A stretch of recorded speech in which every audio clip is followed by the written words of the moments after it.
Hi everyone, my name is Ryan Meyer, and for this week's discussion question is who have been the major teachers uh, of the Bible in my life? And I would have to say, firstly, that my pastor that I've gone to his church since I was basically born until I left for college.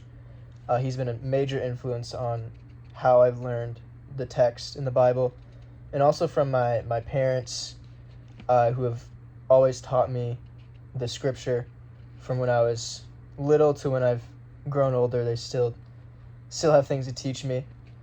None of them are ethnically different than me or culturally different than me. They're actually extremely similar. My parents are exactly what I am.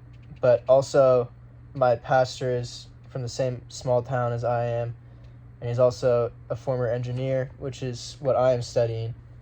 So we're very similar in that way. I would say the only major difference between myself and them is the experience that they have. They have a lot of life experience compared to me. They're all quite a bit older than I am. So I think that in itself is very valuable, having people that are similar to you, that can teach you in ways that they know you need to learn, if that makes any sense. And that life experience with similar upbringings can be very helpful. However, I think we could learn a lot from having different voices within the family of God. I think that having different perspectives on certain problems that may arise in our lives, and certain answers to questions in Scripture, like different perspectives in general, tend to lead to a better answer, right? If you only see one side of things, you might get a completely different answer than somebody who is from a completely different walk of life as you. I think that is something that someone from a different part of the world might have a completely different perspective on.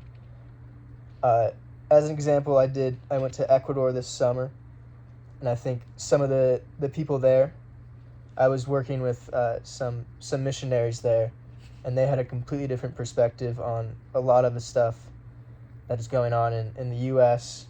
and how we deal with different things and how we take certain things for granted that aren't necessarily available to them in Ecuador. And I thought that was a very eye-opening experience, seeing how they have to go about their daily lives without the luxuries that we have that we may not assume are luxuries. Thank you for your time. Yeah.